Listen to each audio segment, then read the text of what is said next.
Bonjour tout le monde et bienvenue à un nouvel épisode du Balado Automédia. On a la chance de recevoir Marie-Ève Bocage, vice-présidente du groupe Bocage. Comment ça va, Marie-Ève? Très bien, merci. Merci de me recevoir aujourd'hui. Ben merci à toi d'avoir accepté l'invitation. C'est une première fois, hein, une première année dans laquelle on vient ajouter ce volet entrevue balado au volet à l'édition papier dans le fond du magazine. Et on casse la glace aujourd'hui avec toi. Donc très très content de t'avoir avec nous aujourd'hui.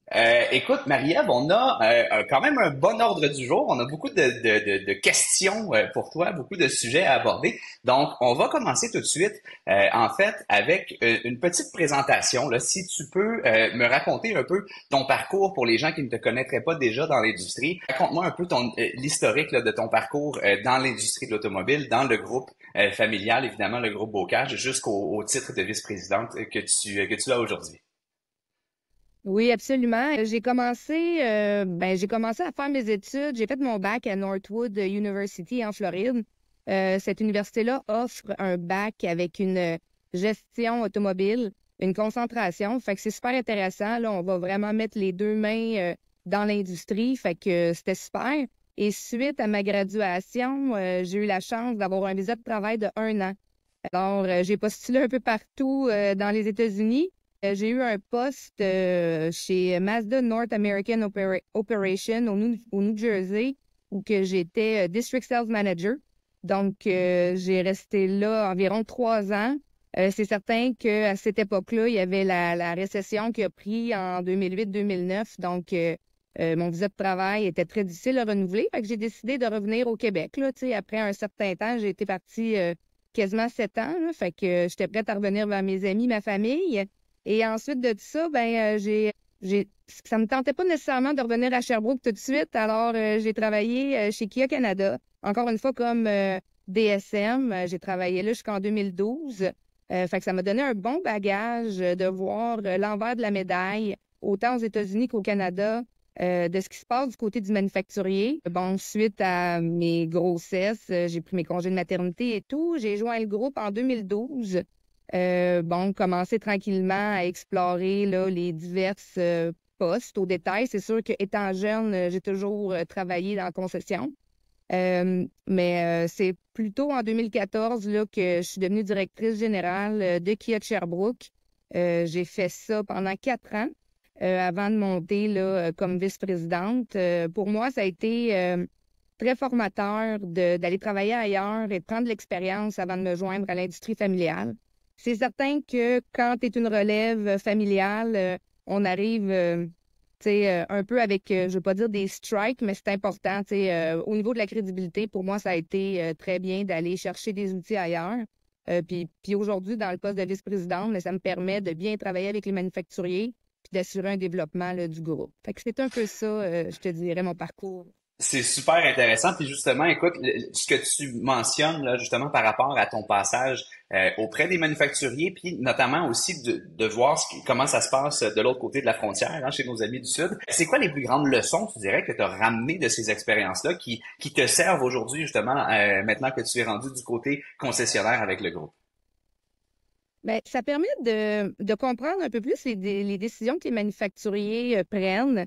Également, bon, tu sais, quand il y a un modèle populaire, bon, les concessionnaires tirent toujours de leur couvert pour avoir les meilleurs modèles à vendre, une diversité de produits. Mais il y a aussi une réalité de l'autre côté, une réalité de distribution, que ce soit au niveau de la gestion outre-mer, des bateaux qui sont en mer, qui s'en viennent. Tout ce tralala-là, c'est pas... quand tu le comprends bien, moi, je peux permettre, tu sais, je peux éduquer nos directeurs généraux, les copropriétaires, de l'envers de la médaille. Puis c'est, tu sais, ça fait en sorte que lorsqu'on transige avec les directeurs régionaux, ben, je comprends leur réalité, puis moi, je peux éduquer mon monde à l'interne sur soyez patient, regardez, c'est exactement ça qui se passe. Fait que, tu sais, c'est ça, de bien comprendre les deux côtés. Euh, tu sais, ça l'assure une certaine patience, une compréhension.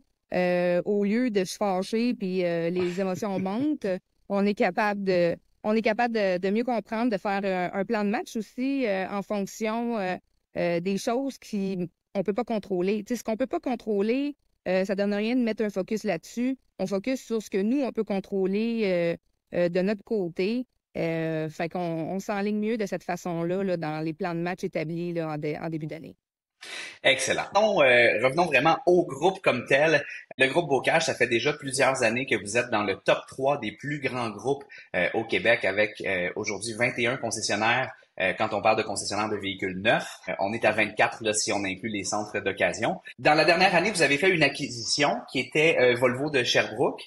Oui. Est-ce qu'il y a d'autres faits saillants? Comment ça s'est passé d'une part de ce côté-là? Et est-ce qu'il y a d'autres faits saillants ou d'autres grandes nouveautés ou grandes nouvelles là, à souligner par rapport à ce qui s'est passé dans la dernière année? Volvo, non, c'est vraiment notre petit nouveau, notre petit bébé là-dedans. Ça a été un processus assez accru. On a dû monter là, à Toronto, présenter le groupe, présenter le président et moi la relève. C'est certain que je les comprends. Tu sais, quand il y a un buy-sell, ils veulent s'assurer d'avoir les bons opérateurs. Après, tu sais, l'opérateur qui était là, ça faisait des années, donc c'était important pour eux de bien le remplacer. Tu sais, ça a été un processus de longue envergure, mais on a finalement là, entré en novembre. On était très satisfaits. Il y avait une super de belle équipe. Pour vrai, on était super choyés. Tout le monde est resté avec nous, nous ont fait confiance. On avait une façon différente. Tu sais, c'est sûr, on a plus une culture de performance. Mais tout le monde s'est adapté, puis tout le monde a mis la main à la pâte. Fait que ça fait en sorte qu'on a un très, très beau succès avec Volvo de Sherbrooke. On est très satisfait. L'équipe, autant au service qu'aux ventes, on peut dire que c'est un succès. Puis la vision de Volvo également est très intéressante, notamment là, pour leur vision de l'électrification des véhicules d'ici 2030. Fait que ça nous parlait beaucoup aussi. Donc, non, c'est ça. Mais pour l'instant, il y a souvent des opportunités, mais pour le moment, on est statu quo. OK, excellent. Bon, plusieurs sous-questions dans ce que tu viens de mentionner. Je vais y aller Ouais, avec la ouais. première. Je ne suis pas évidemment Volvo Canada. Mais, parlons quand même un peu de justement de ces forces-là ou de ces avantages-là du groupe Bocage. Là, tu sais, sans me refaire le sales pitch au complet, mais justement, quels sont vos principales forces justement? Qu'est-ce qui vous démarque en tant que groupe? J'aurais envie de te dire, principalement, là, ce qui me vient en tête, notre équipe de marketing, on a vraiment une belle équipe solide.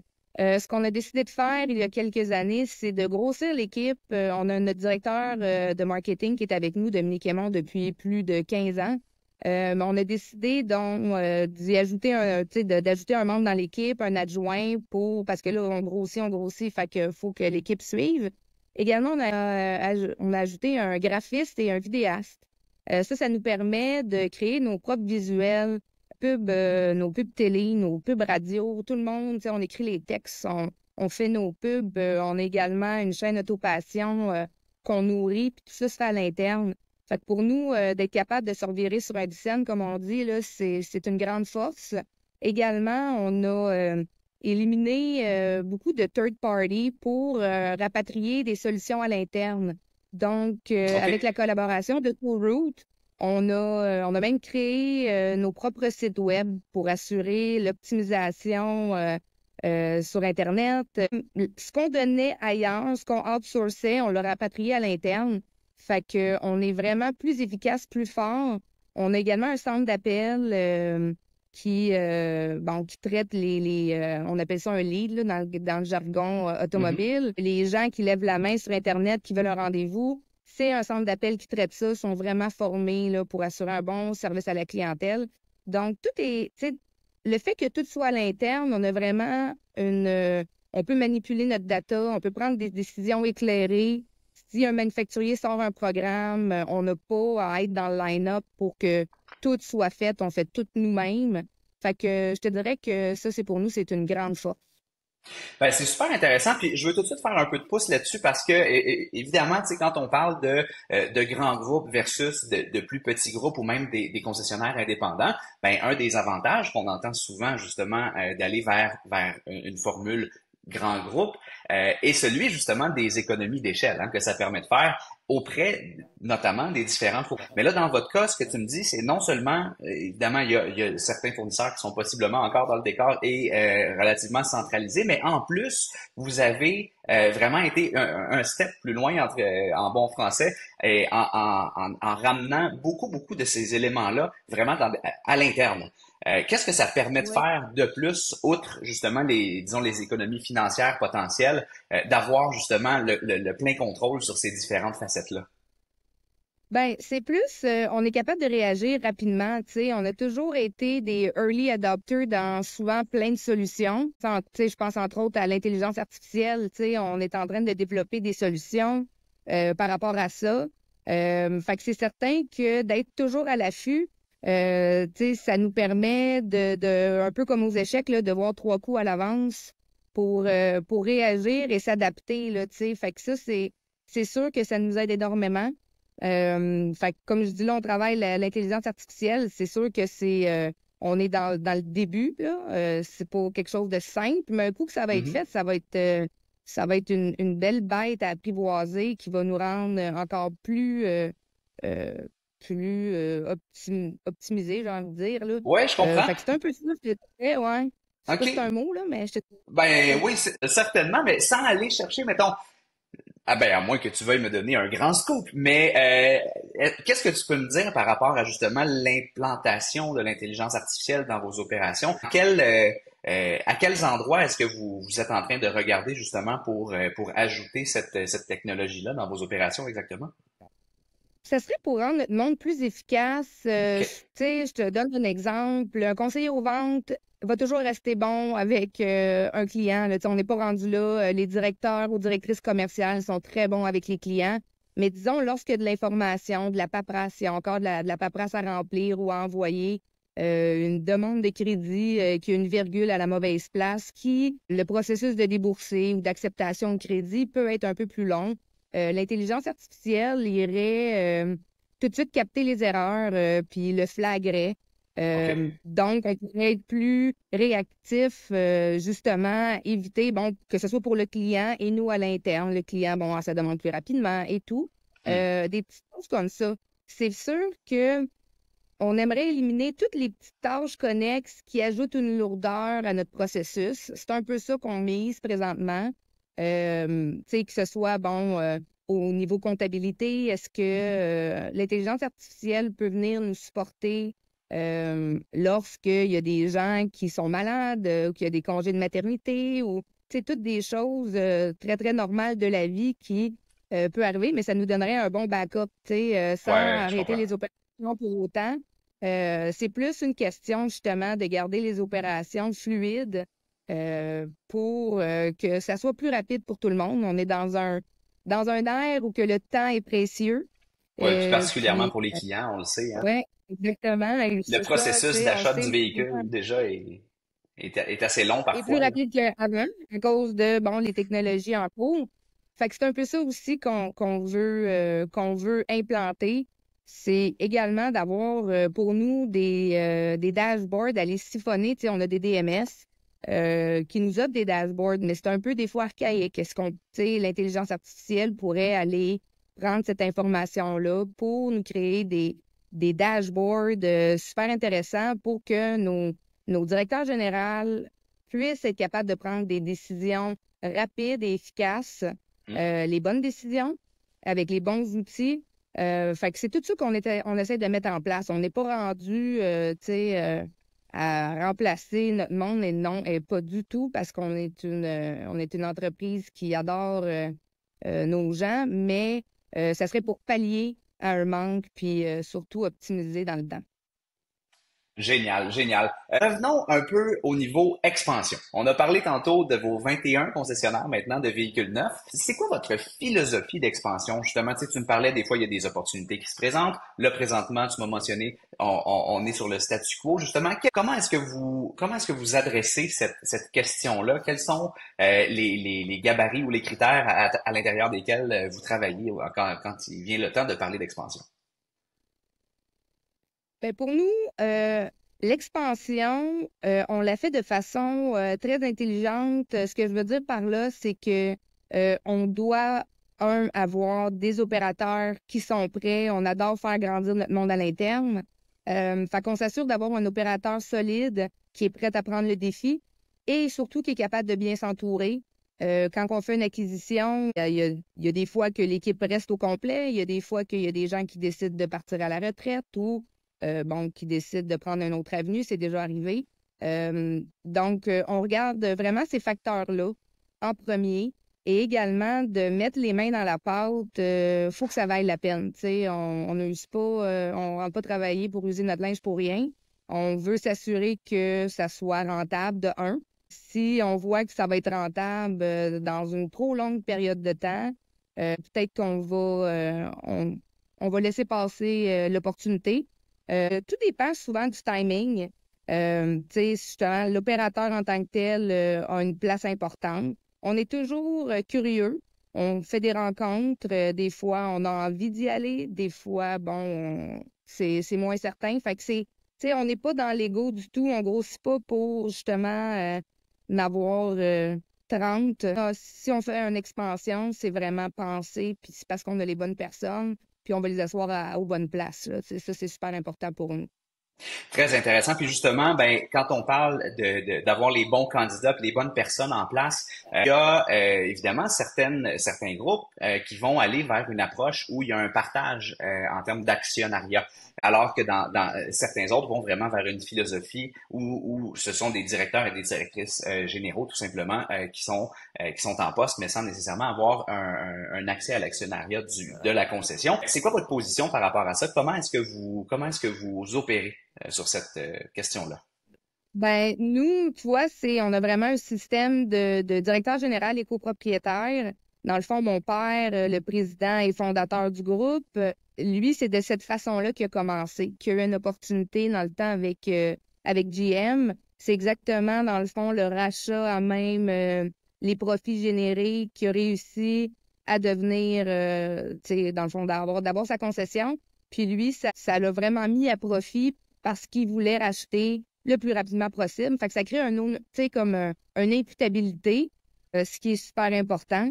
On est resté dans cette lignée-là. Donc, tous nos directeurs généraux sont copropriétaires minoritaires, mais ils rachètent à même les profits qu'ils génèrent. Puis ensuite de ça, il y a une possibilité d'acheter un autre 20. Par contre, ils doivent investir de leur poche. Il y en a quelques-uns qui l'ont fait, il y en a qui l'ont pas fait, puis c'est bien correct comme ça. Mais c'est ça, ça l'offre, ça donne un groupe qu'on a une philosophie plus en silo, parce que tout le monde est imputable. Donc, nous, on se retrouve à être dans un rôle de support et de conseiller, parce qu'on veut vraiment qu'ils prennent leurs propres décisions. Les manufacturiers qui m'appellent moi pour dire hey, achète des autos, je les revire toujours vers les directeurs généraux parce que Hmm. au bout de la ligne, si leurs résultats transparaissent exactement leur travail, puis on veut pas venir biaiser ça. Fait que on a toujours eu beaucoup de succès avec ça, puis ça fait grandir du monde également, là, tu sais, à l'interne, il y a des directeurs généraux qui ont commencé vendeurs, laveurs, etc., puis maintenant sont copropriétaires. Fait que tu sais, c'est beau à voir de partager tout ça puis de voir évoluer des gens, c'est super. Ouais, c'est génial. Puis donc, j'imagine que ça vient en même temps chercher cet élément-là là, de motivation et de fidélité aussi. On est dans une époque où Oui, les ressources humaines, pas évident tout le temps, hein, notamment dans l'industrie de c'est l'automobile ça. comme dans toutes les autres. Donc, je présume que ça vient en même temps donner des outils additionnels pour conserver justement ces bonnes personnes-là que vous voulez garder à l'interne, là. Oui, oui, absolument. Puis tu l'as dit, là, ça l'amplifie l'aspect de loyauté. Puis, tu sais, c'est à eux également en partie, là. C'est pas juste à nous, c'est pas des salariés, c'est leur bébé à eux aussi. Ils Hmm. l'ont tatoué sur le cœur. Fait que ça fait toute la différence. Super. Parlons un peu géographie maintenant. Au niveau on a parlé un peu de votre stratégie ou de votre approche par rapport à l'expansion. Vous êtes un groupe qui est relativement regroupés géographiquement, dans le sens où vous êtes en Montérégie, en Estrie, dans le centre du Québec. Certains autres groupes vont vraiment être beaucoup plus éclatés là, sur la carte de la province notamment. Quelle est votre approche par rapport à ça? Est-ce que vous voyez, est-ce que vous êtes ouvert à des opportunités qui seraient en dehors de ces régions-là dans lesquelles vous êtes déjà bien établis? Comment est-ce que vous adressez la question géographique? C'est certain qu'on croit que étant plutôt rapproché bénéficie beaucoup, que ce soit pour le voyagement, là, tu sais, le sentiment d'appartenance en tant que groupe, mais aussi, tu sais, au niveau approche publicitaire ou quoi que ce soit, on peut regrouper nos marques, tu sais, qu'on publicie toutes nos 5 Kia ensemble, nos Nissan ensemble. Euh, Puis au niveau aussi des négociations, là, tu sais, je ne mentirais pas que pour nous, d'aller vers les grandes régions comme Montréal, Québec, on préfère être tu sais, plus gros dans des petits marchés que tu sais, d'un petit nouveau dans un gros marché où qu'on n'a pas nécessairement d'expérience ou de facilité à négocier des trucs. Tu sais, plus gros qu'on est dans notre région, plus fort on est également. Fait que, tu sais, on a déjà, dans le passé, mon père a déjà eu tenté d'avoir une concession à Brossard. Fonctionner, le thinking n'est pas le même. On peut pas lier Brossard, tu sais, comme Granby, on le fait, etc. Il y a comme une barrière, là, un peu. Tu sais, ça nous a toujours profité de rester, notre stratégie de rester en région. Puis, tu sais, pour le moment, ça va rester comme ça. On n'a jamais été tenté d'aller dans les plus grosses villes. Le plus proche qu'on a de Montréal, c'est Saint-Hyacinthe, qui est plutôt régional. On aime ça garder ça régional, familial, un petit cachet de cette façon-là. Là. Fait que c'est ça pour le moment. Puis l'avenir nous le dira, mais pour l'instant, notre stratégie de région nous profite très bien. Génial. Si on parle maintenant des marques comme telles qui sont représentées dans votre groupe, évidemment, à 21 concessionnaires, vous représentez beaucoup de manufacturiers différents. Il y en a quand même certains qui sont que vous représentez de façon plus importante que d'autres, là, avec plusieurs bannières justement de la même marque. Quels sont les avantages justement d'avoir plusieurs marques différentes dans le portfolio et quels sont les avantages d'avoir plusieurs adresses de la même marque? Comment tout ça impacte la business? Comment tout ça impacte aussi peut-être la relation avec le manufacturier? Comment ça fonctionne à ce niveau-là? C'est certain que pour avoir plusieurs franchises de la même marque, tu sais, faut qu'il y ait une belle relation de confiance entre le manufacturier et nous. Fait que, tu sais, c'est une belle marque de confiance qu'ils nous font en nous en donnant plusieurs parce qu'ils savent qu'on est solide puis qu'on va il va y avoir de la pérennité dans leurs produits. C'est certain qu'avoir un portfolio avec plusieurs marques, l'automobile, c'est cyclique. Tu sais, il y a des baisses dans un manufacturier. Pendant ce temps-là, il y en a un autre qui a le vent dans les voiles. Pendant qu'il y a une baisse chez quelqu'un, la force du groupe peut supporter ce petit ralentissement-là. Tu sais. Donc, au niveau de la pub, c'est arrivé que une marque qui est plus en déclin, ben on va quand même supporter la même pub, mais c'est ceux qui ont un peu plus le vent dans les voiles qui vont donner un coup de main. Puis ça revient toujours, là, tu sais. Le sentiment d'entraide est super important.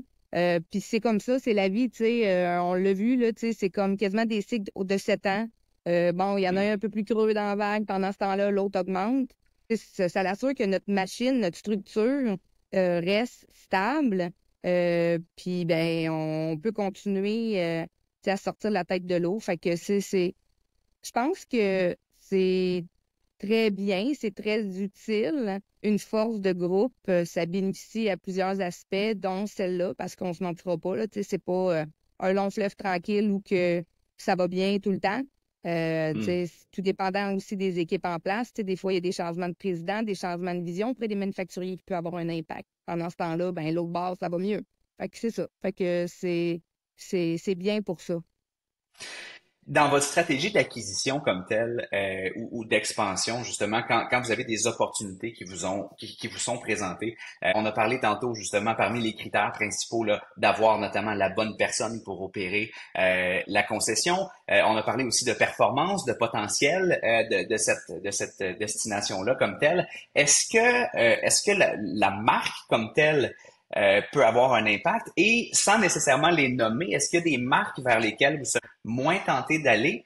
Et la sous-question à ça, c'est pourquoi? Donc, autrement dit, quels seraient les critères ou quels seraient les éléments qui font en sorte que certaines marques qui seraient peut-être un peu moins intéressantes à considérer pour une acquisition pour un groupe comme le vôtre? Pour nous, ce qui est super important, c'est les relations interpersonnelles. Une marque, c'est jamais arrivé on n'ait pas accepté quelque chose pour la marque.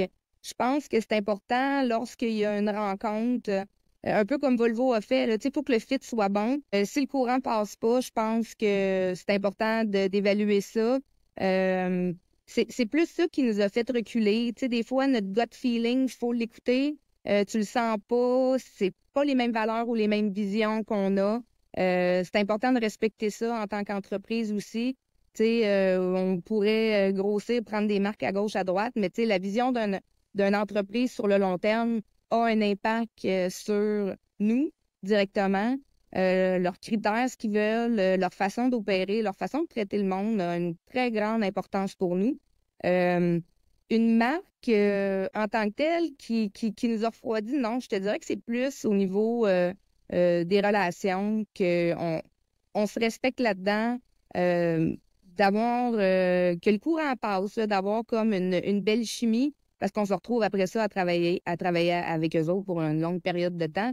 Ouais. Fait que, tu sais, vice-versa aussi, là, tu sais, les manufacturiers font la même chose. Ils s'assurent que le fit est bon. Ben, nous autres aussi, on s'assure qu'on le sente, c'est important.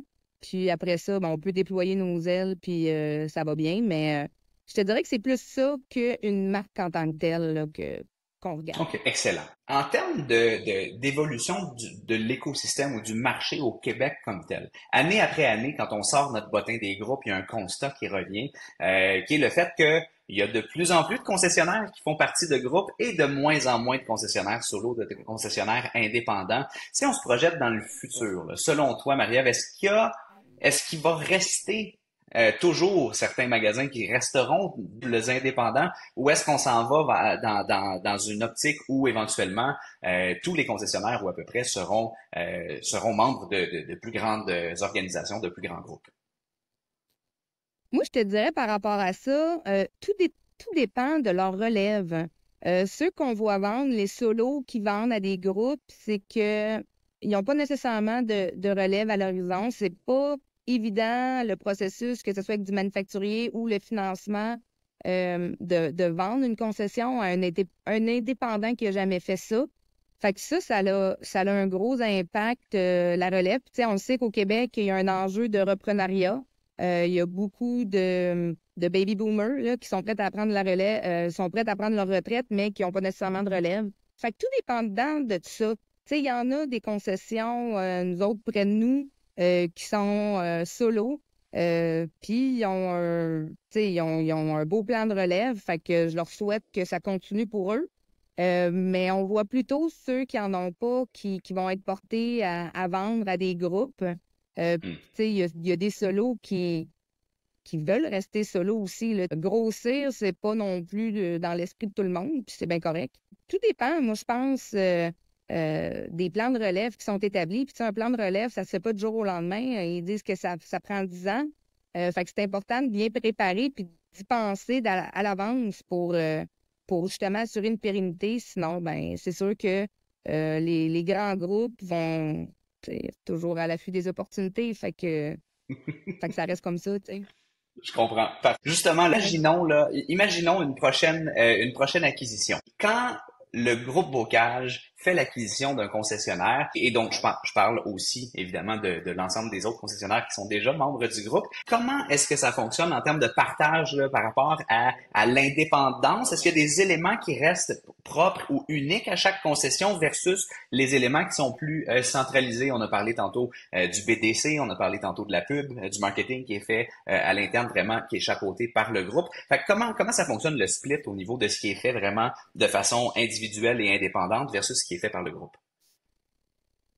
C'est sûr que le modèle d'affaires est bâti en silo, où que tout le monde a une compétition saine entre nous autres. On reste une belle grande famille, mais c'est comme ça. Au niveau du département, ben, au niveau de l'usager, c'est certain que on publicise en tant que groupe parce que ça nous permet d'avoir 1500, 1700 véhicules en inventaire. Donc, on est plus fort pour le client. Il y a plus de possibilités. C'est pas nécessairement tu es dans une...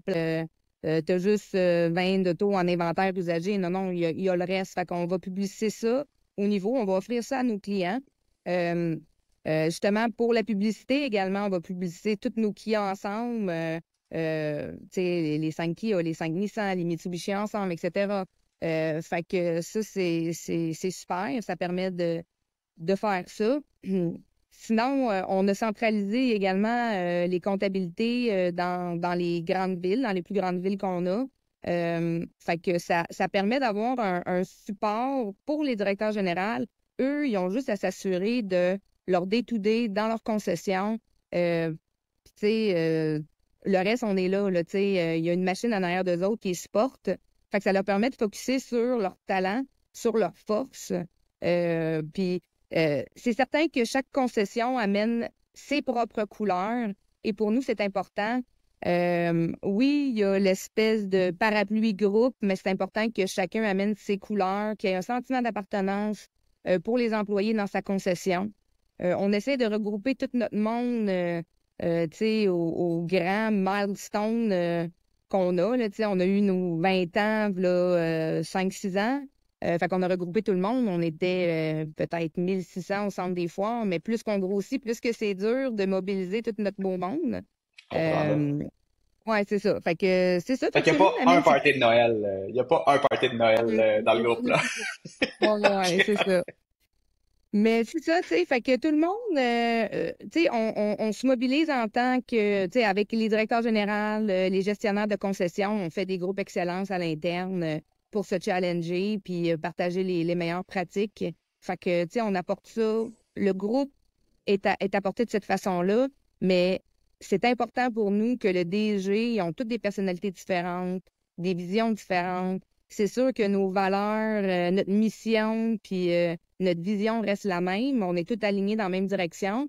Euh, mais par rapport à ça, on ne veut pas imposer un espèce de carcan au DG. Il est vraiment libre, sous une supervision à 360 degrés, OK. de faire ce qui bon le semble, évidemment dans les bons respects des bonnes pratiques. Puis c'est ça, là, tu sais, fait que il y a le groupe, mais il y a également les couleurs de chaque concession qui est super importante là-dedans. Là. Excellent. Puis là, ben, écoute, par rapport à ce que tu viens de me dire là, je t'envoie une balle courbe un peu. Tu m'as parlé justement des véhicules d'occasion, de l'inventaire d'occasion, évidemment, qu'en étant tout rassemblé ensemble, ça permet d'avoir beaucoup, beaucoup de choix. Et donc, ce que j'entends par là, justement, c'est de maximiser la chance de trouver la bonne voiture pour le client, pour la personne qui est en train de magasiner, celle qui va vraiment correspondre à tous ses besoins. Je veux faire un parallèle de cette vision-là vers les véhicules neufs. Parce que, évidemment, quand on rentre dans un concessionnaire, par exemple un concessionnaire Kia, les conseillers aux ventes qui sont là vont vouloir me vendre un de leurs produits à eux. Est-ce qu'il y a une façon, est-ce que c'est possible, notamment dans un grand groupe comme le vôtre, de pouvoir amener le client à magasiner différentes marques, mais dans le neuf aussi. Par exemple, si j'envoie un lead, on met ça très concret, là, j'envoie un lead sur un sportage chez Kia, puis là, on discute, on parle de mes besoins et tout ça, peut-être au niveau du BDC, on se rend compte qu'il y a un autre véhicule dans une autre marque que vous représentez qui serait peut-être un meilleur choix pour moi. Est-ce que ça se fait, ça, ce type de référence-là dans le neuf? Est-ce que c'est quelque chose qui existe, qui est possible de faire dans un groupe comme le vôtre? C'est certain que les directeurs généraux, lorsqu'ils ont, tu sais, ça se fait plus en concession, je te dirais, qu'au niveau du BDC. Le BDC, c'est vraiment, tu sais, on veut assurer un service à la clientèle et une réponse dans des délais très rapides aux clients pour qu'ils rencontrent un conseiller aux ventes dans une concession. Je te dirais que ça, les DG, tu sais, il y a une belle synergie entre eux autres. Puis, quand il a fait le tour, puis qu'il voit très bien que le client, disons, il est chez Kia puis il veut un Mazda, il va le référer aux bonnes personnes, au bon endroit. Tu sais, je veux dire, c'est une pratique courante. Tu sais, dans le luxe, surtout, là, tu sais, ça l'arrive, Mercedes, Volvo, avec Genesis, etc. On trouve pas la bonne paire de chaussures au client, on ne laissera pas partir ailleurs. on va le référer aux bonnes personnes pour vraiment qu'il soit satisfait de son achat. Puis la balle revient toujours, tu sais, tu rends service à ton collègue, ben ton collègue va penser à toi. Fait que je te dirais que ça se fait plus au niveau des concessions qu'au niveau du BDC parce que, bon, tu sais, on veut garder aussi un certain contrôle et respect. On veut pas qu'un agent commence à Décide vers qui décider envoyer le... ou Ouais, je dicter comprends. vraiment, là, pour pas créer non plus de bisbille à l'interne. Mais c'est ça, c'est sûr que si un DG voit que on a fait le tour, finalement, c'est définitivement un Kia qui veut ou un Nissan, bon, on va le référer à nos collègues, là, tu sais, en même temps, ça reste dans notre famille, tu sais, c'est un peu ça, l'idée, je te dirais, ouais. Merveilleux. Écoute, j'adore ce que tu viens de dire à la fin, ça reste dans notre famille, parce que ma prochaine question pour toi, s'en va vraiment dans cette direction-là. Hein, quand on compare, mettons, un groupe avec un concessionnaire unique ou un très petit groupe de concessionnaires, souvent ce qu'on va entendre comme avantage, justement, des propriétaires uniques, ben, ils vont dire, chez nous, je suis capable d'avoir une expérience beaucoup plus familiale, par exemple, d'avoir une expérience beaucoup plus personnalisée, puis de m'assurer que je vais bien transmettre les valeurs qui me sont chères parce que je suis tout le temps là. Tu sais, physiquement, je suis dans la concession en tout temps. Dans un groupe comme le vôtre, justement, puis on pense notamment, on va sur votre site web, tu sais, respect, intégrité, transparence, ce sont les valeurs que vous mettez de l'avant. Vous êtes une entreprise familiale. Ah, donc, comment on fait pour s'assurer que ces valeurs-là et que cet élément familial se ressente quand même et finalement qu'on vive une expérience qui est quand même uniforme et qui est quand même à l'image de ce que le groupe Bocage veut me faire vivre comme client dans un groupe justement multi-concessionnaire, multimarque comme le vôtre. Ben, nos valeurs, on les fait vivre dans, tu sais, au jour, tu sais, à chaque jour. On prend nos décisions en fonction de nos valeurs. On questionne nos directeurs généraux avec nos valeurs. Tu sais, est-ce que est en lien avec nos valeurs? On a une valeur de transparence. Ah ouais, t'as raison, peut-être pas. Ben, gars, t'as ta réponse. Tu sais, on les fait réfléchir en fonction de ça. Fait que c'est certain qu'on essaye de garder l'aspect familial, mais ça reste toujours que nos concessions qui ont des plus gros volumes, euh, tu sais, je vais pas comparer ça à Costco, là, c'est pas ça du tout, là, mais tu sais, je veux dire, plus gros volume, ça va vite. Il y a plus des fois de délais, tu sais, je pense, mettons, à la période des pneus, etc., là, tu sais, ou que Mhm. l'être humain, un peu dernière minute, s'attend à ce que le lendemain, il y a des aspects comme ça qu'on n'y arrive pas parce qu'on a une réalité de nombre d'employés, etc., qu'on a. Puis c'est aussi pour ça qu'on a des franchises, plusieurs marques dans la même ville, tu sais, comme Sherbrooke et Magog. Sherbrooke, c'est une belle concession qui s'occupe très bien de ses clients, mais veut pas Magog, qui est à 15 minutes de distance. C'est plus familial, c'est plus petit. À l'interne, je veux dire, tout le monde mange ensemble dans la cafétéria. Il y a plus de proximité, tu sais. C'est certain que quand il y a plus de monde, euh, tu sais, je veux pas dire que cet aspect-là se perd, mais on essaie quand même de faire, tu sais, on fait quand même de la personnalisation auprès des clients. Mais avoir, mettons, Granby, Cowansville, etc., tu sais, ça permet aux clients, justement, euh, de trouver son fit. Parce que ça arrive des fois, tu sais, on en a 5, ça arrive qu'il n'y a pas de fit avec un, puis le client va vers l'autre, puis qu'il se sent bien, puis qu'il se sent mieux. Puis c'est correct, tu sais, on n'est pas... tout le monde a différentes personnalités au final, puis on peut pas plaire à tout le monde en tant qu'être Mhm. humain. On fait de notre mieux, mais c'est sûr que les valeurs dictent beaucoup nos choix dans nos décisions. Notre mission aussi nous guide sur le long terme. Puis c'est important justement que notre vision, on fasse pas juste quelque chose dans un délai court. Tu sais, une prise de décision, il faut regarder aussi c'est quoi l'avenir. Puis sans client, pour nous, ben, on n'a pas d'entreprise. Fait que tout le monde le sait que notre client, il est très précieux, il faut en prendre soin. Parce que c'est ça la réalité du détail, hein. On a bien beau avoir un produit, mais si on n'a pas un client pour l'acheter, ben on n'existerait pas, puis ça, on en est très conscient.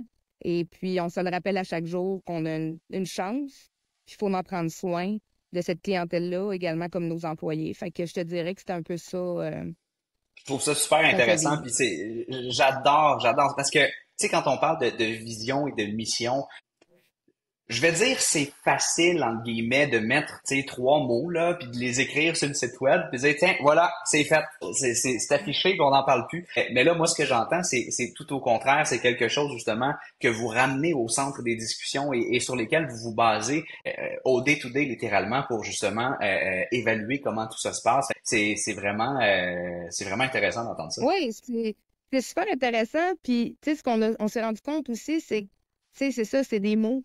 Mais les mots, la perception n'est pas la même d'une personne à l'autre. Tu sais, je te Mhm. dirais, ma perception de c'est quoi la transparence, ben peut-être que tu le verrais pas de la même façon. Fait qu'au fil des années, tout ça évolue. Puis on met des choses en place, justement. OK, mais c'est quoi la transparence au gros bocage? Pas nécessairement la perception, ta perception personnelle. On va la définir, tu sais. Également, c'est quoi le respect? Le respect, c'est très vaste. On peut avoir des discussions, puis pour moi, tu m'as manqué de respect, ou mais mon Dieu, j'ai pas vu ça comme ça. Fait que tu sais, on fait évoluer ça aussi à travers le temps. Et les DG vont être portés aussi à participer là-dedans. Tu sais, c'est pas nous en haut qui décident voici c'est ça, puis on vous la met dans la gorge, là, tu sais. Il y a eu des comités qui ont été fondés pour mettre ça en place, puis justement pour que ça descende, puis qu'on les vive, tu sais. Pas que ce soit non plus un gros sticker qu'on met dans la cafétéria, puis après ça, on n'en parle plus jamais, tu sais. Ça devient C'est une comme ça, décoration c'est avec un peu humain, de mais poussière dessus. ouais, c'est ça, on veut pas de ça, là, tu sais. Génial, génial. Tantôt, on a parlé du marketing, on a parlé de votre département marketing à l'interne et tu as mentionné la chaîne Autopassion qui existe quand même depuis plusieurs années. Puis je veux t'entendre là-dessus parce que, écoute, je te l'avoue, je suis un fan. Je trouve ça écœurant qu'un groupe de concessionnaires ait décidé d'aller dans cette direction-là. Vous avez littéralement un média là, de présentation de véhicules que j'adore consommer. Puis je suis pas le seul. Là. Vous êtes littéralement tout juste à 25 000 abonnés sur YouTube. C'est pas rien, Ouais. là. C'est quand même, c'est une grosse plateforme. Comment tout ça a pris forme? Parce que vous êtes vraiment parmi, ça fait plusieurs années et de plus en plus, on entend et on voit les concessionnaires vouloir créer du contenu et vouloir en faire plus et vouloir donner de l'information aux consommateurs. Mais vous êtes là depuis un bon bout de temps, là, que justement, à donner cette information-là. Quel rôle ça a joué, tu dirais, cette chaîne-là, pour le groupe Bocage? Comment tout ça a évolué, puis quelle place ça prend dans les... Ben, pour nous, premièrement, ça, c'est quelque chose que Dominique, notre directeur de marketing, avait l'idée depuis longtemps, mais comme tout projet, il faut avoir la bonne personne. Puis c'est lorsque Félix, celui qui fait les capsules, euh, s'est joint à notre équipe, on avait vraiment la bonne personne. Félix, c'est un passionné d'automobile. C'est lui qui écrit ses propres textes. Il connaît carrément tous les modèles, que ce soit de la compétition ou que ce soit nos propres marques. Tu vois l'étincelle dans ses yeux. Il adore ça. Fait que tout ça est possible justement à cause d'une équipe. Il faut qu'il y ait un peu de passion pour que ça s'appelle Autopassion. Puis on a trouvé la bonne personne qui est notre charmant Félix. Ça nous a permis justement d'être neutre. On voulait pas non plus avoir un canal YouTube où qu'on prône juste nos marques. Pour nous, c'était très important que la personne qui est en prise de décision d'un automobile aille chercher le meilleur, que ce soit des comparatifs avec la compétition ou que ce soit des modèles qui s'en viennent, d'avoir le bon pouls et de dire, d'être transparent justement dans l'opinion de Félix. Fait qu'on lui donne vraiment carte blanche sur ce qu'il a à dire, un peu comme un RPM de ce monde. On veut conseiller et bien donner les feedbacks pour que le client prenne une décision de façon éclairée. Fait que ça nous a profité de cette façon-là. Puis aussi, tu sais, c'est le fun de voir aller les gars, là, tu sais, ils font des belles capsules, sont passionnés. On a vu que les gens y ont embarqué là-dedans, dans ce trip-là. Fait que, tu sais, on cherche toujours des petits aspects comme ça qui vont faire la différence. C'est sûr, c'est des projets de long terme. Moi et Dominique, on travaille sur un podcast qui va être comme Autopassion, propulsé. Ça va être propulsé par le groupe. C'est moi l'animatrice de ce podcast. Ça va s'appeler Femmes au volant. On veut inspirer des femmes dans l'entrepreneuriat, dans le monde de l'automobile. Fait que, tu sais, on essaye différentes avenues, puis on essaye d'être avant-gardiste dans ce qu'on fait pour que justement, comme Autopassion, il y a 25 000 abonnés, mais on travaille là-dessus depuis des années. Fait que les efforts portent fruit, fait que c'est super encourageant, puis c'est sûr que c'est là pour rester. Fait que c'est ça. Tu sais, on voulait. C'est pas quelque chose qui ramène de l'argent au moulin, mais pour nous, c'est quelque chose que les clients ont accès. Puis c'est un outil, dans le fond. C'est carrément un outil qu'on voulait offrir. Euh, Puis qui sait, après ça, si on est sur leur shopping list, tant mieux. Sinon, ben le futur, qui sait, il y a toujours des nouveaux modèles qui vont sortir ou qui vont avoir une nouvelle capsule. Fait qu'on va peut-être les intéresser à ce moment-là. Écoute, sur ce dernier bout-là, je veux faire du pouce sur le dernier morceau que tu as mentionné, justement, à l'effet que, en termes de ramener de l'eau au moulin, justement, hein, tu sais, dans l'automobile, une des raisons pourquoi c'est un projet qui est relativement marginal, tu sais, que pas beaucoup d'autres concessionnaires qui sont allés aussi intensément dans la création de contenu de cette nature-là, ben justement, c'est que la question la plus rapide à avoir en tête en tant qu'opérateur de concessionnaire automobile, c'est ça m'a-tu fait vendre un char? Ça m'a rapporté combien de leads? Qu'est-ce que ça m'a donné de faire cette vidéo-là?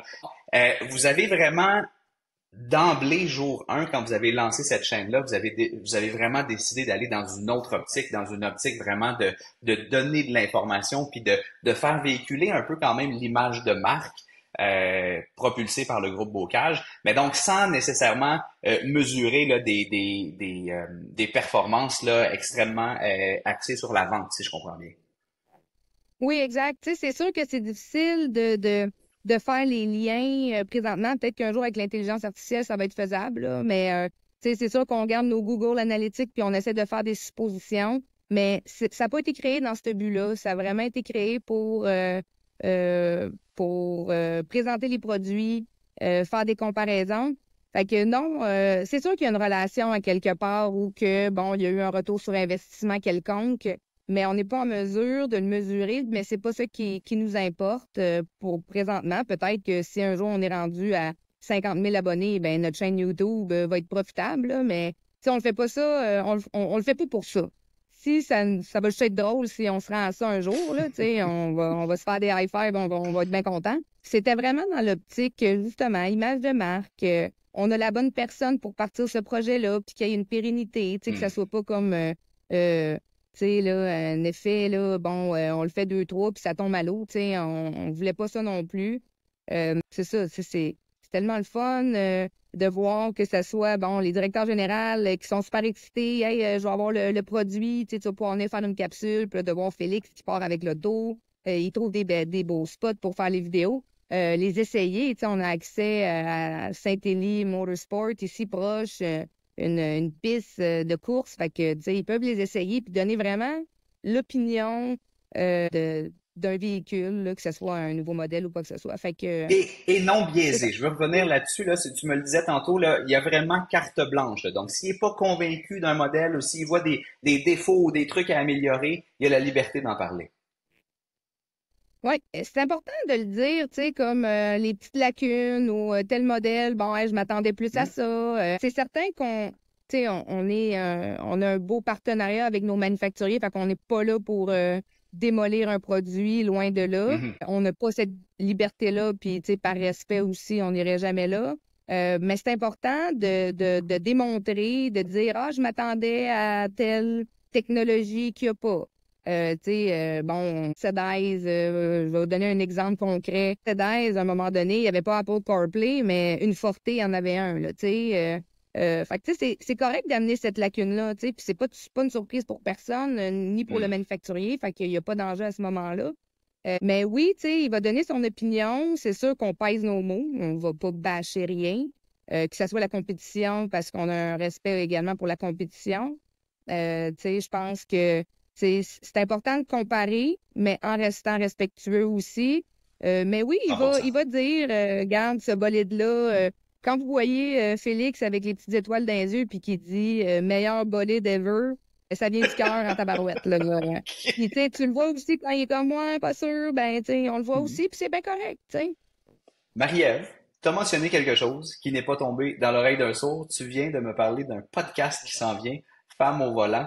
Faut que je revienne Ouais. là-dessus. Quand est-ce qu'on va pouvoir écouter ou voir les premiers épisodes? Vous en êtes où dans la réflexion de tout ça et dans la mise en place de ce beau projet-là? Ben là, ça prend forme, ça prend une très belle forme. Où justement, on travaille là-dessus au courant de cet été. On a déjà 3 femmes entrepreneurs invitées qu'on a fait les podcasts. On continue après les vacances parce que bon, c'est ça, hein, on laisse le monde décompresser, prendre des vacances, revenir en forme. Fait qu'on recommence au mois de septembre. Le but, c'est d'avoir la première saison de sortie fin septembre, début octobre euh, pour lancer la première saison. Mais c'est un projet que, bon, on n'avait jamais navigué là-dedans, on n'avait jamais touché à ça. Fait qu'on s'est fait accompagner par 2 filles du coin de Montréal qui font ça. Ils aident les gens à starter des podcasts. Fait que non, c'est super trippant. Je reçois, tu sais, on parle pas tout l'inverse de passion. On parle pas de char, on parle pas de performance ou de quoi que ce soit. C'est vraiment pour... moi, je me suis donné une mission, là. L'automobile, c'est tellement une belle industrie. Il manque de femmes. Il y en a pas beaucoup. Il y en a de plus en plus. Nous, on en embauche, puis c'est super le fun à voir. Tu sais, ça a beaucoup changé. Le monde a une perception de l'automobile qui est plus réelle, là. Tu sais, on fait plus des 12 heures, puis on travaille pas. Tu sais, il y a un bel équilibre qui se présente. Fait que, tu sais, c'est un peu inspirer les femmes dans l'entrepreneuriat, mettre de l'avant des femmes qui ont bûché dur pour avoir du succès. Fait que c'est ça, on s'amuse. Dominique, justement, mon directeur de marketing, c'est mon copilote là-dedans. Il est mon co-animateur. À date, on s'amuse. Puis on verra ce que ça donne. Pour nous, c'est important d'avoir un petit projet créatif, comme un peu Autopassion qui a commencé, là, tu sais, ça a commencé Hmm. avec hey, on fait ça, puis on a du fun. Tu sais, c'est important pour nous d'avoir du fun. Hein, on est souvent ensemble, fait que c'est important de stimuler notre créativité par rapport à ça. Fait qu'on verra où que le vent nous mène, mais oui, Femme au volant, ça devrait sortir cet automne, puis on est bien excités de ça. Super beau projet. Écoute, j'ai très hâte d'entendre les premiers épisodes. On va s'assurer d'aller voir ça, d'aller s'abonner à ça et d'en parler, de faire savoir à tout le monde que c'est sorti là, quand ce sera le cas. Ouais, merci. Écoute, par respect pour ton temps, en plus on est en plein été et tout ça, il nous reste encore quelques sujets à aborder. On va essayer de faire ça en 5 minutes top chrono pour qu'on puisse être à l'intérieur de l'heure qu'on avait programmée ensemble. Première thématique, et c'est la thématique des technologies. Il y a un paquet de nouvelles lois en vigueur, la loi 25 avec la protection des données. On a vécu dans les dernières semaines des challenges technologiques. On pense à CDK, on pense à ce qui vient de se passer la semaine passée avec CrowdStrike, là, qui a eu aussi eu un impact Ouais. sur certains outils utilisés par certains concessionnaires. Le constat, c'est que tabarouette, la technologie, c'est pas à toute épreuve, puis ça se peut que ça plante, puis ça se peut qu'on perde accès des fois à des systèmes ultra importants hein, pour la gestion depuis accès à ton DMS. C'est quand même fatigant un peu. Qu'est-ce qu'on peut Ouais. faire pour limiter les dangers, limiter notre exposition justement aux risques de ces outils technologiques-là, ou avoir peut-être des plans B ou des backups justement qui nous permettraient en tant que groupe de continuer, d'être capable on l'a mentionné à plusieurs reprises hein, pendant l'entrevue, de se revirer sur un dixième justement et d'être capable de Ouais. continuer d'opérer et de continuer d'offrir des services à nos clients quand ce genre de situation-là arrive. C'est sûr, pour ce qui est bon, des DMS comme CDK, c'est quand même assez gros. Fait que, tu sais, on se fiait vraiment à leur expertise. Pour ce qui est de ça, il n'y a pas grand-chose qu'on puisse faire. Heureusement, de notre côté, on est en train de faire la transition de CDK à un autre DMS qui est certi. Fait qu'on a quand même presque la moitié des concessionnaires qui n'ont pas été impactés parce que la transition était déjà faite. Il y a des concessions, des directeurs généraux qui sont copropriétaires de 2 concessions. Un avait certi, il y en avait qui avaient certi. Fait que, tu sais, on a pu utiliser l'outil en attendant que ces décors viennent de l'autre bord. Fait que, tu sais, il y a eu beaucoup d'entraide.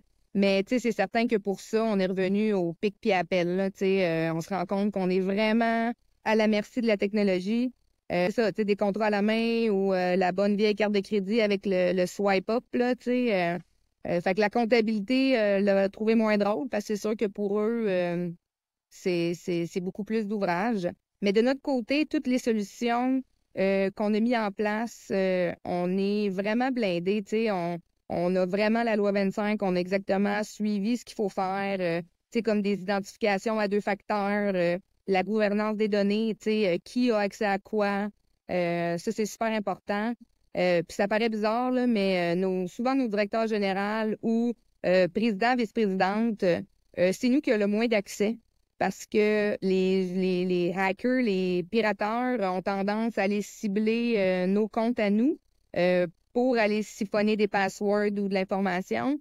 Mais ils se trompent. On fait ça expressément pour ça. Fait que tu sais, on tient vraiment nos données à jour, tu sais, très blindées. Mais tu sais, c'est certain que quand ton third party, ton sous-traitant, c'est le core de ton système informatique. Je pense pas que jamais on va avoir les rangs assez solides pour aller se créer ça à l'interne. C'est une relation de confiance. C'est sûr que ça a beaucoup déçu à travers le monde, hein, tout ce qui s'est passé, là. Puis, on a été un peu laissé aussi dans le néant quelques jours, là, fait que, heureusement pour nous, on avait une autre solution en place qu'on a pu se revirer de ce bord-là. Et c'est sûr que ça a lancé un message aux autres de ce monde, comme Certi, de s'assurer parce que, que ça soit solide pour pas que des choses comme ça se reproduisent pour les clients et pour nous autres aussi, le souci de nos opérations.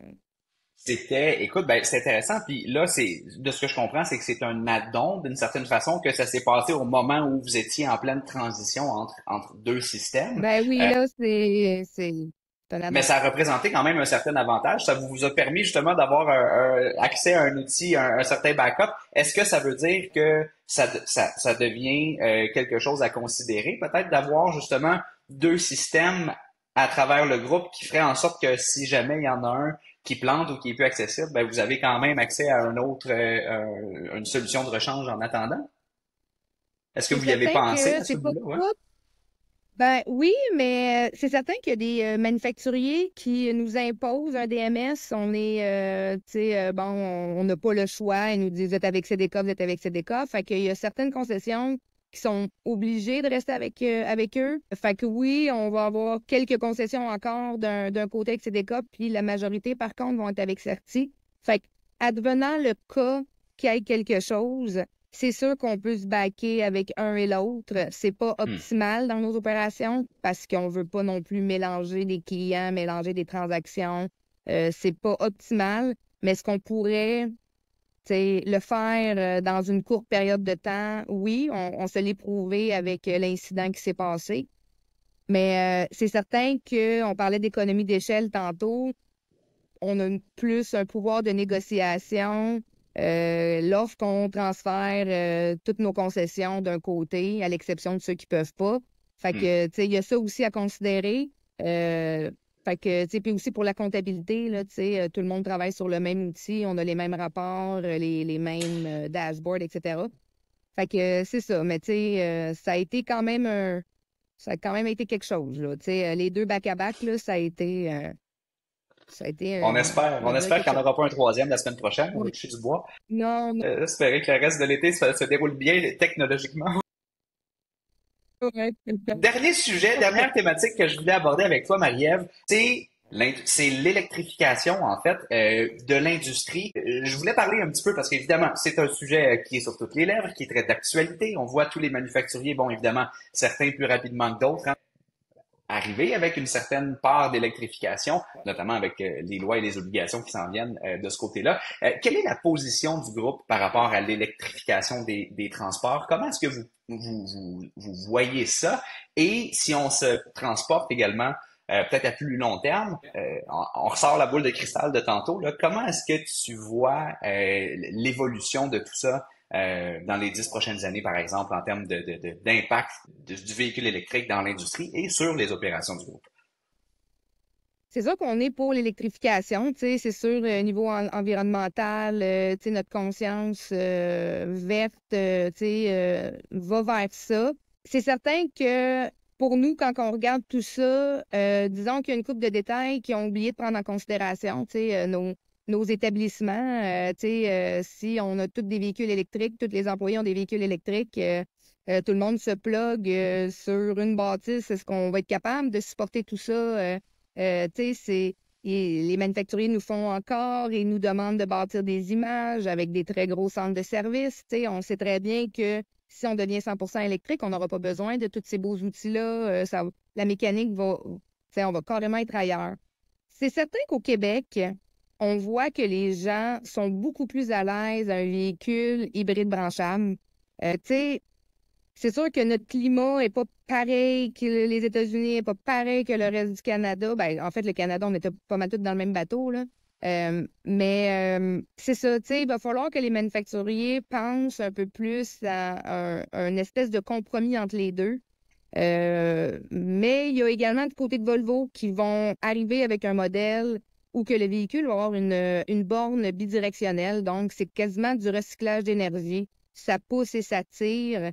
Et puis, même en cas disons, de panne majeure, le véhicule peut devenir une génératrice pour la maison pendant un laps de 2-3 jours. Fait que, il y a des beaux produits qui s'en viennent. Volvo en est l'instigateur de un. Ça, je pense, ça va être un game changer. C'est certain qu'on a beaucoup, tout le monde s'est mis un objectif, même le gouvernement, d'ici 2035, mais il y a des technicalités à en prendre en considération. Est-ce qu'on est vraiment prêt? Est-ce que nos infrastructures sont prêtes? Il y a aussi la question de, oui, les employés vont tous venir se plugger chez nous. Moi, il y a des choses à réfléchir et à mettre en place avant que ça l'arrive. On le sait, ça arrive très vite. Une année passe en un coup de vent. Oui, on est pour ça. Oui, c'est merveilleux. Les véhicules électriques, il y a une belle puissance. Puis ceux qui ont fait le switch ne retourneraient jamais à l'arrière. Là, présentement, de ce qu'on voit, les gens aiment bien avoir la possibilité d'avoir le gaz, mais également une petite autonomie, une belle autonomie du côté électrique. Fait que, je pense que de voguer là-dessus pendant peut-être passé 2035 serait intelligent, mais sinon, il va falloir que les manufacturiers ainsi que le gouvernement nous enlignent dans les bonnes directions pour justement toutes les petites questions qui surgissent quand on réfléchit à l'avenir par rapport à ça. C'est super intéressant. Puis justement, on parle d'une transition qui se fait très vite. Tu viens de le mentionner, une décennie, Oui. là, ça va être vite passé. Oui. On voit des changements qui parfois peuvent être inquiétants d'investissement, hein, parce que évidemment faire une transition comme celle-là, ça nécessite des gros investissements, et ce sont des investissements qui vont aussi découler sur les concessionnaires, hein, quand on parle justement d'installer les infrastructures, les bornes et tout ça. Donc quand on voit que certains manufacturiers qui finalement annoncent, là, on voit des nouvelles sortir encore dans les derniers mois, on va peut-être ralentir un peu la transition vers l'électrique, ou on va peut-être changer un petit peu notre fusil d'épaule à ce niveau-là. Ça représente quand même un certain risque, notamment pour justement les concessionnaires et les groupes de concessionnaires qui doivent comply, donc qui doivent suivre les instructions, mais qui parfois nécessitent des gros investissements qui pourraient être ou ne pas être des investissements qui vont rester pertinents dans le futur, là. Oui, effectivement. Puis, nous, on est très présents avec nos manufacturiers. Il y a des boards de concessionnaires qui se rencontrent avec les manufacturiers qui peuvent donner leur opinion et surtout leur interrogation vers le futur par rapport à tout ça. On travaille avec tellement du bon monde que, ils sont à l'écoute, ils voient nos craintes. Puis, ils prennent des décisions. Bon, il y en a qui écoutent, il y en a qui n'écoutent pas. Mais oui, effectivement, on n'a pas le choix, hein, on est des franchisés, fait qu'on doit se complier, là, si je peux dire ça comme ça. C'est ça, il y a beaucoup de questionnements. Je pense que au travers des années, il va y avoir des actions qui vont être prises justement pour mieux éduquer notre monde, peut-être plus nous sécuriser par rapport au plan de match, parce que c'est ça, là, tout le monde revient un peu vers l'hybride branchable. Est-ce que ça va être ça le futur pour nous, le Canada, le Québec? Qui sait, ça joue beaucoup, hein, les climats à moins 40 sur une autonomie. Il y en a beaucoup qui attendent que ça soit à 700 km d'autonomie avant de faire le move. Il y a les infrastructures aussi, les bornes. Il n'y en a pas comme des stations d'essence non plus. Mais c'est ça, tu sais. Je pense que les nouvelles technologies vont dicter le futur également, comme Volvo qui vont sortir leur nouveau modèle qui nous a comme. Là, moi, ça m'a vendu, OK, je vais être prête à faire le switch. Au niveau aussi du recyclage d'énergie, c'est super intéressant parce que, bon, c'est bien beau qu'on est choyé au Québec d'avoir de l'hydro, mais si tout le monde, aux heures de pointe, à 5 heures, on plug toute notre chambre et on fait le super en même temps, là, est-ce qu'on va être capable de soutenir tout ça? Fait qu'il va falloir qu'il y ait des solutions comme un peu Volvo nous a présenté, tu sais, qui vont sûrement arriver puis qu'on n'en est pas, on n'en est pas informé. Mais c'est ça, tu sais, je pense que ça va être nous de beaucoup s'informer, de garder une proximité avec ce qui s'en vient, va jouer un rôle très important dans tout ça. Excellent, super intéressant. J'ai hâte de voir, je pense qu'on a tous hâte de voir en fait justement comment tout ça va évoluer Ouais, puis quelle oui. forme ça va prendre dans le futur. Écoute, en attendant, merci beaucoup Marie-Ève pour ton temps. Ça a été super intéressant comme discussion. La dernière question, en fait, je Merci. te la laisse. Est-ce qu'il y a quelque chose qu'on n'a pas abordé? Est-ce qu'il y a un sujet dont tu aurais aimé qu'on discute, qu'on n'a pas encore discuté? Est-ce que tu veux, avec quoi tu veux nous laisser finalement? Le plancher est le tien. Je te laisse le mot de la fin.